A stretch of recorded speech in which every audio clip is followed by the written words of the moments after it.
ছেলের school bag বুকে জড়িয়ে শেষ বিদায় জানান বাবা ইউসুফ সালমান। সোমবার স্থানীয় সময় সকালে গাজার জাবালিয়া শরণার্থী শিবিরে ইসরায়েলি হামলায় প্রাণ হারায় তার ৮ বছর বয়সী ছেলে জাদ সোলেইমান। স্থানীয় চিকিৎসকদের দাবি, কূপ খননের কাজে জড়ো হওয়া মানুষের কাছে আঘাত হানে দখলদার বাহিনী। এতে শিশুসহ হতাহত হন বেশ কয়েকজন। আমার ছেলের বয়স ছিল মাত্র ৮ বছর। সে কি অপরাধ করেছিল? স্কুল শেষ করে সে বাড়ি ফিরছিল। এটা তার ব্যাগ, দেখুন এখনো রক্ত লেগে আছে। তার গলায় ঢুকে থাকা শার্পনেলের টুকরোগুলো দেখুন, সে মাটিতে পড়েছিল।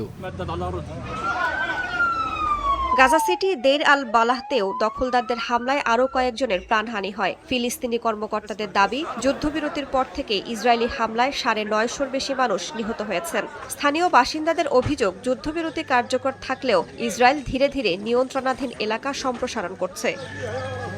এমন পরিস্থিতিতে মিশরের রাজধানী কায়রোয় শুরু হয়েছে গাজা যুদ্ধবিরতির দ্বিতীয় ধাপ বাস্তবায়ন নিয়ে আলোচনা। বৈঠকে অংশ নেন তুরস্কের গোয়েন্দা প্রধান ইব্রাহিম কালিন, মিশর ও কাতারের জ্যেষ্ঠ কর্মকর্তা এবং ফিলিস্তিনের স্বাধীনতাকামী সংগঠন হামাসের প্রতিনিধিরা। আলোচনার কেন্দ্রবিন্দুতে রয়েছে প্রথম ধাপের অসম্পূর্ণ প্রতিশ্রুতি বাস্তবায়ন, মানবিক সহায়তা বৃদ্ধি এবং স্থিতিশীলতা বজায় রাখার মতো গুরুত্বপূর্ণ ইস্যু।